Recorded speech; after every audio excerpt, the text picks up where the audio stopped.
Hello techies, இந்த வீடியோவில் நம்ம எதை பற்றி பார்க்க போகிறோம்னா, உங்களோட ரெஸ்யூம் ஒரு ஹெச்ஆர் கைக்கு போகுது அப்படின்னா உங்களோட ரெஸ்யூமை எப்படி அவங்க ரிவ்யூ பண்ணுவாங்க. ஸோ நீங்கள் அதில் எந்த மிஸ்டேக்கும் பண்ணாமல் எப்படி உங்கள் ரெஸ்யூமை பக்காவாக ரெடி பண்ணுறது, எந்தெந்த இடத்துல நீங்கள் மெயினாக ஃபோக்கஸ் பண்ணணும் உங்களோட ரெஸ்யூமில் அப்படிங்கிறதான் இந்த வீடியோவில் பார்க்க போகிறோம். ஸோ நீங்கள் நம்ம சேனலுக்கு ஃபர்ஸ்ட் டைம் வந்துருக்கேன். என்னோட நேம் நவீன். நான் ஐடியில் ஹெச்ஆராக ஒர்க் பண்ணிட்டு என்னோட எக்ஸ்பீரியன்ஸ் நம்ம சேனல் வீடியோஸை போஸ்ட் பண்ணிருக்கேன். ஸோ நீங்கள் ஐடியில் வரணும், இல்லை ஆல்ரெடி ஐடியில் ஒர்க் பண்ணிட்டு இருக்கலாம், நம்ம சேனல் சப்ஸ்கிரைப் பண்ணி வச்சுக்கோங்க. Let's get into the video. So first உங்கள் ரெஸ்யூம் ஹெச்ஆர் கைக்கு போகுதுன்னா எப்படி பார்ப்பாங்க அப்படின்னா, ஃபர்ஸ்ட் ஆஃப் ஆல் நீங்கள் சினாரியோவை புரிஞ்சுக்கணும். உங்களோட ரெஸ்யூம் அப்படிங்கிறது உங்களுக்கு தான் உங்களோட ரெஸ்யூம் அப்படின்னு நீங்கள் அந்த ஒரு ரெஸ்யூமை மட்டும் தான் வச்சுட்டு அதை மட்டும் தான் பார்ப்பீங்க. அதுக்கு தான் ஃபுல் இம்பார்ட்டன்ஸ் கொடுப்பீங்க.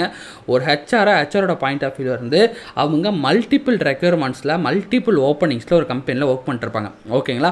அதில் ஒன் ஆஃப் தி ஓப்பனிங்கில் ஒன் ஆஃப் தி எக்ஸ்பீரியன்ஸ் லெவலுக்கு உங்கள் ரெஸ்யூம் இருக்கும். அதுவும் உங்கள் ரெஸ்யூமோட சேர்த்து 50 to 100 ரெஸ்யூம் இருக்கும். அவங்க நாக்ரியில் பார்த்தாலும் சரி, அவங்களோட கரியர் போர்ட்டலில் பார்த்தாலும் சரி, உங்களோட ரெஸ்யூமோட சேர்த்து அவ்வளோ ரெஸ்யூம் இருக்க பட்சத்தில் அவங்கள்ட்ட டைம் எதுவும் கிடையாது. அட் த சேம் டைம் இன்னொரு விஷயம் என்னன்னு பார்த்தீங்கன்னா, உங்களுக்கு அந்த ரெஸ்யூம் இம்பார்ட்டன் வந்து அவங்க பார்க்குறப்ப 10/11 தான் உங்கள் ரெஸ்யூம் பார்ப்பாங்க. அதனால் அது எல்லாத்தையும் ஸ்டாண்ட் அவுட் ஆகி உங்களோட ரெஸ்யூமில் நீங்கள் இம்பார்ட்டன்ஸை கொடுக்கணும். உங்கள் ரெஸ்யூமில் அவங்க ரொம்ப நேரம் இருந்து உங்களுக்கு ஆப்பர்ச்சுனிட்டி கொடுக்க வைக்கணும்னா, நீங்கள் ஒரு சில இடத்துல, அதாவது ஹெச்ஆர் டக்குன்னு அவ்வளோ ரெஸ்யூமில் டக்குன்னு பார்த்தாலும் புரிஞ்சுக்கிற அளவுக்கு ஹைலைட் பண்ணி ஒரு சில விஷயங்களை காட்டணும். அதெல்லாம் தான் என்னென்ன, ஏன்னா பிகாஸ் நான் ஒரு ஹெச்ஆர் வந்து ஒரு நியர்லி ஒரு 3 இயர்ஸாக ரெஸ்யூம் பார்க்குறது ரிவ்யூ பண்ணுறதுனாவே இந்த ஒரு ஸ்டைலில் தான் இருக்கும். மோஸ்ட் ஆஃப் தி ஹெச்ஆர் அப்படி தான் ரிவ்யூவும் பண்ணுவாங்க. ஸோ அதுக்கு தகுந்தாப்பில் எப்படி பண்ணலான்னு பார்ப்போம். அதில் ஃபஸ்ட்டு விஷயம் என்ன அப்படின்னு பார்த்தீங்கன்னா, மோஸ்ட்லி நான் சொன்ன மாதிரி தான் நிறைய ரோல்ஸ் இருக்கும். அதே மாதிரி நிறைய பேர் பண்ணியிருப்பாங்க. அதனால் ஃபர்ஸ்ட் ஆஃப் ஆல் உங்களோட ரெஸ்யூமில் அவங்க எக்ஸ்பெக்ட் பண்ணுறது அவங்க தேடுற எதிர்பார்க்குற ரோலுக்கான ரெஸ்யூம் தானே இது அப்படிங்கிறத ஃபஸ்ட்டே செக் பண்ணுவாங்க. பட் இதை நிறைய ஃப்ரெஷர்ஸ் உங்களோட ரெஸ்யூமில் பண்ண மறந்துறது என்னென்னா, நான் காலேஜில் இதெல்லாம் பண்ணிட்டேன், நான் இப்படிலாம் பண்ணுவேன் அப்படிலாம் பண்ணுவேன்னு சொல்லிட்டு எந்த ரோலுக்கு தேடுறீங்க அப்படிங்கிறத கடைசி வரையும் அந்த ரெஸ்யூமில் ஒரு கம்ப்ளீட்டாகவே இருக்காது. ஹெச்ஆர் ஒரு லைனும் படித்து புரிஞ்சுக்கிட்டா கூட 5 நிமிஷம் 10 நிமிஷத்துக்கு மேலே ஆயிரும் அப்படிங்கிற மாதிரி இருக்கும். மோஸ்ட் ஆஃப் தி ஹெச்ஆர் அவ்வளோ டைம் ஒரு ரெஸ்யூமில் ஸ்பெண்ட் பண்ண மாட்டாங்க. அவங்களுக்கு அது புரியல, அந்த ரெஸ்யூம் வந்து இந்த ரோலுக்கு தான் போக போகுதுங்கிற மாதிரி டார்கெட் பண்ணுற மாதிரி இல்லை, அவங்க தேடுற ரோலுக்கு தான் நான் ரெஸ்யூம் தான் அதுன்னு அவங்களுக்கு ஒரு கன்ஃபர்மேஷன் இல்லை அப்படின்னா டக்குன்னு அடுத்தடுத்த ரெஸ்யூம் ஓப்பன் பண்ணிட்டே போயிட்டே இருப்பாங்க. ஓகே, செட் ஆகாது போல் அப்படின்னு சொல்லிட்டு. அதனால் ஹெச்ஆர் ஃபஸ்ட்டு உங்கள் ரெஸ்யூம் ஓப்பன் பண்ண உடனே அவங்க முடிவை எடுக்கிறது நீங்கள் எந்த ரோலுக்கு ட்ரை பண்ணுறீங்க, அதே மாதிரி அவங்க எதிர்பார்க்குற எக்ஸ்பீரியன்ஸ் லெவல் இருக்குன்னு பார்ப்பாங்க. அப்யூஸாக நீங்கள் ஃப்ரெஷ்ஷாக இருக்கனால மோஸ்ட்லி அதை செக் பண்ண மாட்டாங்க. எக்ஸாம்பிளுக்கு நான் ஒரு டப்பா ரெஸ்யூம் வச்சிருக்கேன். இப்போ இந்த ரெஸ்யூமில் பாருங்கள், நேமு கீழே பாருங்கள் என்ன ரோல் அப்படின்னு கிளியராக கொடுத்துட்டேன். பட் டெவலப்மெண்ட்லேயே நிறைய இருக்குது. ஜாவா, பைத்தான், .NET, ஃபுல் ஸ்டாக்லேயே பார்த்தீங்கன்னா வித் ரியாக்ட், வித் ஆங்குலர் அப்படின்னு சொல்லிட்டு மோன் அப்படின்னு சொல்லிட்டு டிஃப்ரெண்ட் டைப்பில் இருக்குது. ஸோ அதெல்லாம் தாண்டி டக்குன்னு அவங்க புரிஞ்சுக்கணும் இந்த ஸ்கில் செட்டை இந்த ரோலுக்கு தான் புரிஞ்சுக்கணும்னா நீங்கள் உங்கள் ரெஸ்யூமில் ஹைலைட் பண்ணி தனியாக இந்த ரோலுக்கு தான் காட்டுறதுங்கிறது ரொம்ப ரொம்ப இம்பார்ட்டன்ட். ஸோ அதனால தான் நம்மளோட டெமோ ரெஸ்யூம் கூட நம்ம நேமு கீழே ரோல் வச்சிருக்கோம். ஸோ உங்களோட ரெஸ்யூமில் ரோலை ஹைலைட் பண்ணி எந்த வேலைக்கு தான் பார்க்குறீங்க ரெஸ்யூம் பார்த்தா வித்தின் 1 or 2 செகண்ட்ஸில் புரிஞ்சுக்கிற மாதிரி வைங்க. அடுத்து செகண்ட் திங் என்ன பார்ப்பாங்கன்னா, ஓகேப்பா இது ஒரு டெவலப்பரோட ப்ரொஃபைல் தான், ஜாவா டெவலப்பர் தான், இல்லை மோன் ஸ்டாக் தான் அப்படின்னு இருந்துச்சுன்னா அவங்க அந்த ரோலுக்கு அடுத்தபடியாக பார்க்குறது சர்டைன் ஸ்கில் செட்டை கையில் வச்சுருந்தா நாங்கள் பார்ப்போம். அந்த ஸ்கில் செட்லாம் இந்த ரெஸ்யூமில் இருக்கா அப்படிங்கிறத செக் பண்ணி வேலிடேட் பண்ணி பார்ப்பாங்க. அந்த ஸ்கில்ஸ் எல்லாமே உங்கள் ரெஸ்யூமில் கம்ப்ளீட்டாக உள்ள ஃபுல்லாகவே டெப்த்தாக இருக்கணும். எக்ஸாம்பிளுக்கு ஒரு ஹெச்ஆர் டக்குன்னு எப்படி ஒரு ரெஸ்யூமை ரிவ்யூ பண்ணுவார் அப்படின்னா, இப்போ பாருங்கள், எக்ஸாம்பிளுக்கு ஒரு Ctrl F போட்டுட்டு இப்போ நான் வந்து ரியாக்ட் அப்படின்னு டைப் பண்ணுறேன். இப்போ ரியாக்ட்னு டைப் பண்ணணுன்னு எனக்கு வந்துருச்சு பாருங்கள். 6 இடத்துல ரியாக்ட் இந்த ரெஸ்யூமில் இருக்குது அப்படின்னு சொல்லி வந்திருக்கு. இங்கே பாருங்கள், நான் நெக்ஸ்ட் ஏரியா போகிறேன். சம்மரியில் ரியாக்ட் இருக்குது, ப்ராஜெக்ட் 1ல் ரியாக்ட் இருக்குது, தென் ப்ராஜெக்ட் இடத்துல இன்னொரு இடத்துல இருக்குது. அதே மாதிரி பார்த்தீங்கன்னா அடுத்த ரியாக்ட் ப்ராஜெக்ட் 2ல் இருக்குது.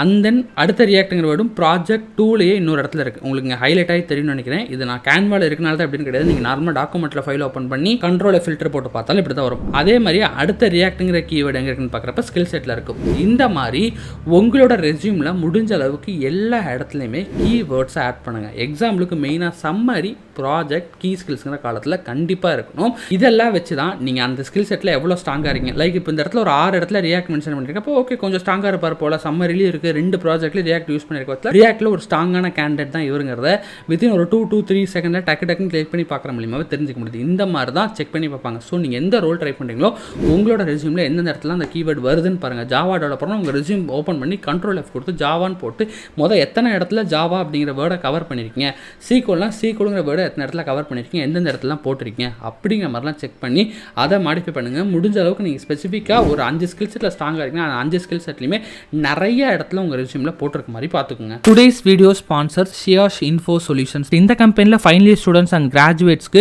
இன்டர்ன்ஷிப் ப்ரொவைட் பண்ணிட்டு இருக்காங்க. இதை நீங்கள் ஆன்லைன் அண்ட் ஆஃப்லைன் ரெண்டுலேயுமே பண்ணிக்கலாம். ஸோ நீங்கள் உங்கள் கரியரை ஐடி ஃபீல்டில் ஸ்டார்ட் பண்ண போகிறீங்க, இந்த இன்டர்ன்ஷிப் ஆப்பர்ச்சுனிட்டியை யூஸ் பண்ணிக்கோங்க. வெறும் இன்டர்ன்ஷிப் ஆப்பர்ச்சுனிட்டி மட்டும் இல்லை கைஸ், பேசிக்லேருந்து அட்வான்ஸ் வரைக்கும் எல்லா டெக்னாலஜியும் ட்ரைனிங் தருவாங்க. ஒரு கம்ப்ளீட் ப்ராஜெக்டை நம்ம ஹேண்டில் பண்ணுற அளவுக்கு ட்ரைனிங் நம்ம கொடுப்பாங்க. அண்ட் இவங்க சிபிசி அதாவது கோடிங் ப்ரொஃபஷனல் சர்டிஃபிகேட்டும் ப்ரொவைட் பண்ணுறாங்க. அண்ட் லெட்டர் ஆஃப் ரெக்கமெண்டேஷனும் உங்களுக்கு கிடைக்கும். இந்த எல்ஓஆர் நீங்கள் வேறு கம்பெனியில் பிளேஸ் ஆக போகிறப்போ உங்களுக்கு ஆட் அட்வான்டேஜாக இருக்கும். இந்த இன்டர்ன்ஷிப் ப்ரோக்ராம் மூலமாக ப்ராக்டிக்கல் எக்ஸ்பீரியன்ஸை கெயின் பண்ணுவீங்க. அது கூட நீங்கள் கம்பெனியில் பிளேஸ் ஆகிறதுக்கு பர்சனாலிட்டி டெவலப்மெண்ட் அண்ட் ஆப்டிடியூட் செக்ஷனும் கூட இருக்குது. இது மூலமாக இவங்களோட டைப் கம்பெனிஸ் இல்லைனா வேற கம்பெனியில் பிளேஸ் ஆக விருப்பப்பட்டனா இது உங்களுக்கு ரொம்ப ரொம்ப யூஸ்ஃபுல்லாக இருக்கும். கோடிங் அண்ட் நான் கோடிங் ரெண்டு டொமைன்லையுமே நீங்கள் இன்டர்ன்ஷிப் பண்ணிக்கலாம். கோடிங்கில் like data analytics, data science, full stack development சைடில் பார்த்தீங்கன்னா Python and Java and then machine learning and non coding சைடில் பார்த்தீங்கன்னா டிஜிட்டல் மார்க்கெட்டிங். இந்த மாதிரி எல்லா டெக்னாலஜிலும் உங்களால் இன்டர்ன்ஷிப் பண்ண முடியும். இந்த இன்டர்ன்ஷிப்பில் உங்களுக்கு எல்லா ஆக்சிஸுமே இருக்கும். சேம் லைக் எம்ப்ளாயி மாதிரியே like ID card, food court access. And நீங்கள் ஜஸ்ட் ஒர்க் மட்டும் பண்ண போகிறது இல்லை, இன்டோர் கேம்ஸும் ப்ளே பண்ணுவீங்க லைக் டேபிள் டென்னிஸ், கேரம். அதோட கம்பெனியோட கல்ச்சர் கற்றுப்பீங்க.